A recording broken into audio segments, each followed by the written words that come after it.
Hello everyone, good afternoon or good morning wherever you're watching me. Welcome back to my channel. As you can tell by the title, I'm going to be talking about my racist encounters or indiscrimination encounters that I had in Poland while I was a student.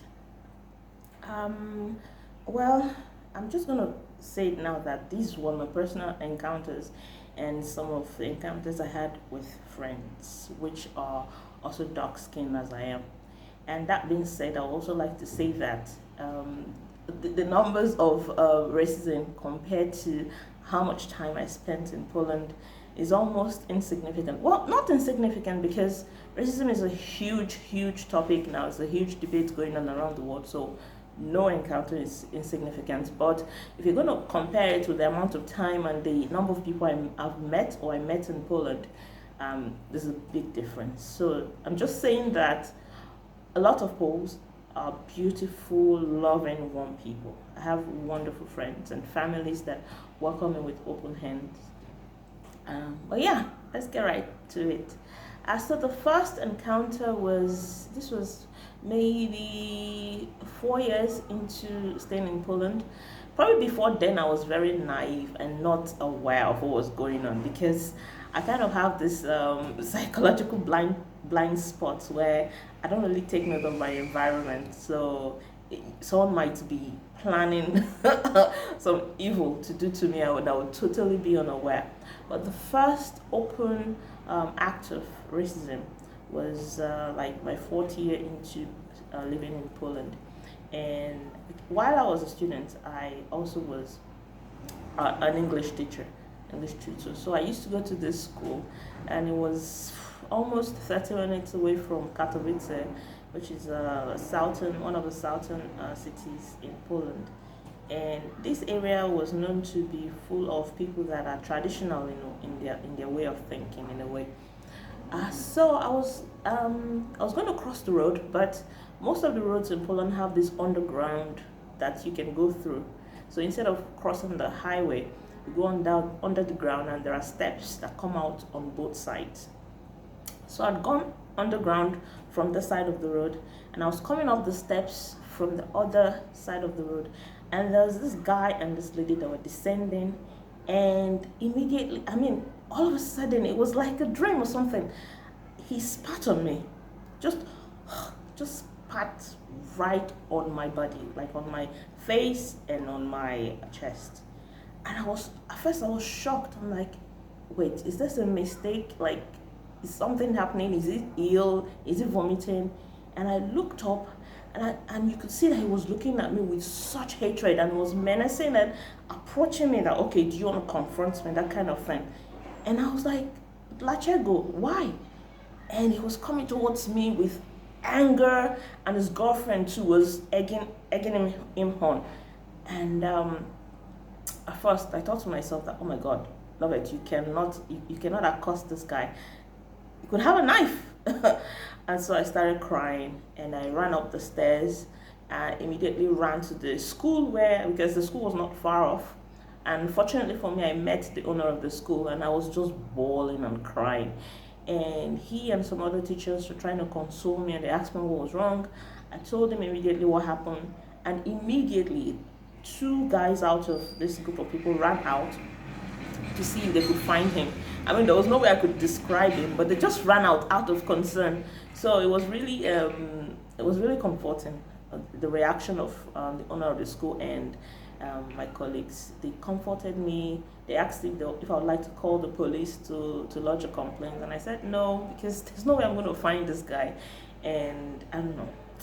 I just felt like nothing would come out of it, and so I let that go. But that day, and I still cannot forget that story. Never.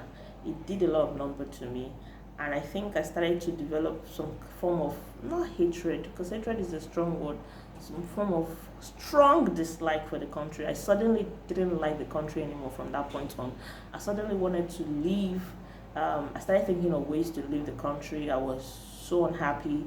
I was traumatized that each time subsequent times, I didn't take that on the ground again.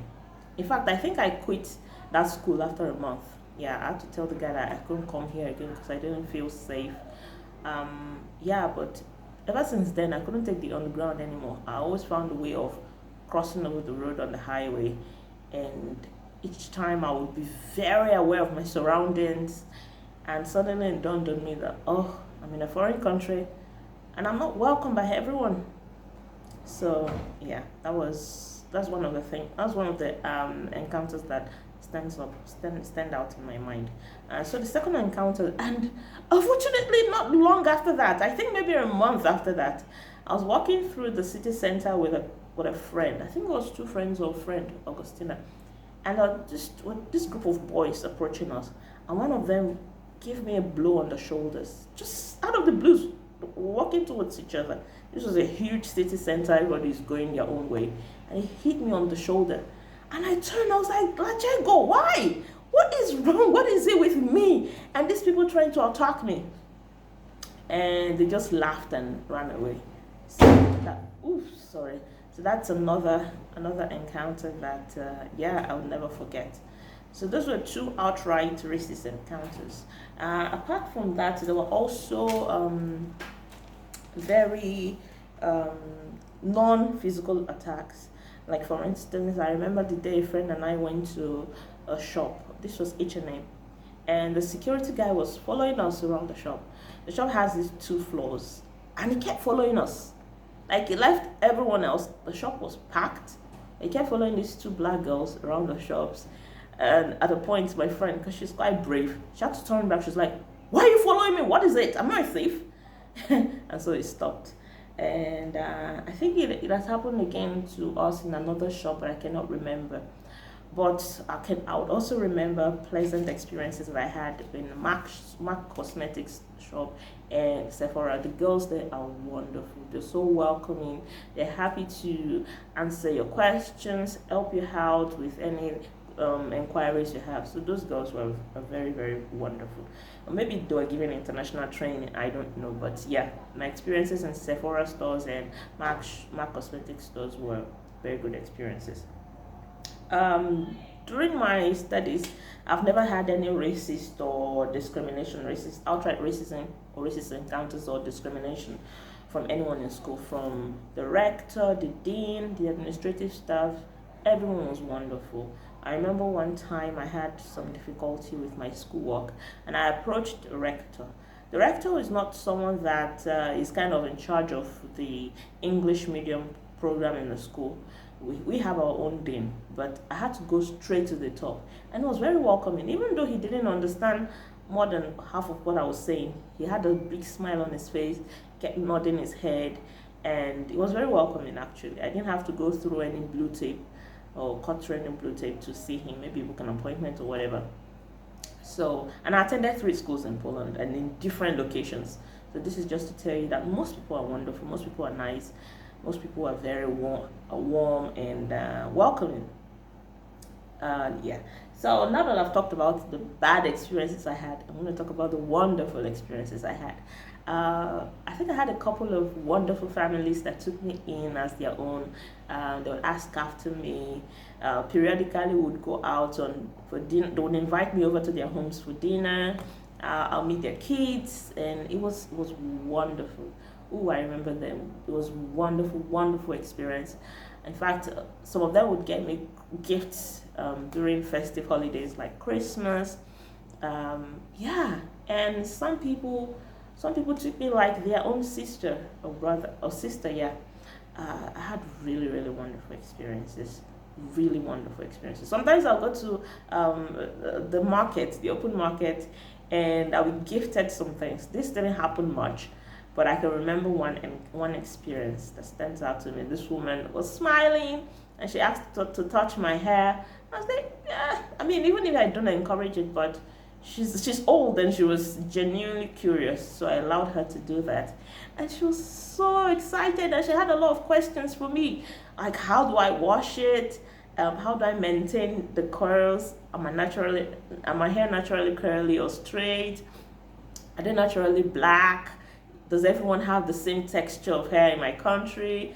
And all of those questions, and it was wonderful. And she gave me some part of her produce, which were potatoes, yeah, Irish potatoes. So That was a wonderful experience. And I remember one very funny experience as well. This lady approached me. This was during the summer. So during the winter, everybody wears big coats and sweaters, and you're covered from head to toe. You only have your face exposed. In fact, you have gloves on your hands, so your fingers are not exposed. And during the summer, obviously, because of the heat, we wear shorts, t-shirts, and all of that. And this lady approached me. She was like, "Oh my God, so your skin is dark." I'm like, "I don't understand. What do you mean?" She said she thought only our faces are dark. That maybe the rest of our bodies are fair, light in complexion like theirs.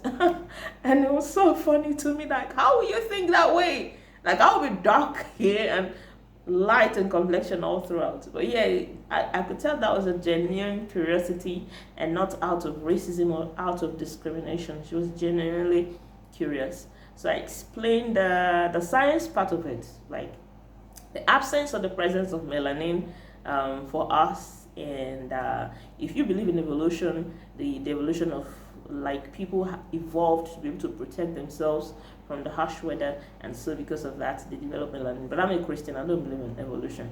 So I have melanin, which is a natural hormone that God has implanted in my body that gives off this beautiful bronze complexion that I have. And obviously not everyone is dark like I am.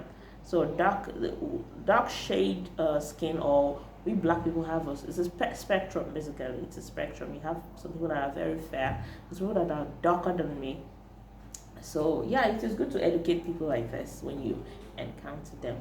All right, I guess that's it. So this video is not to discourage anyone from going to Poland. Obviously, you might stay there for 20 years and never have any bad experience, and you might stay there for a month and you might, who knows. But it's not just Poland, it's everywhere, unfortunately. Even in the most developed Western world countries of the world, racism will happen. I mean, you see in the news what's happening now in in the United States. So hopefully things change and become better, and people become less ignorant. We hope. All right, thanks for watching. Bye.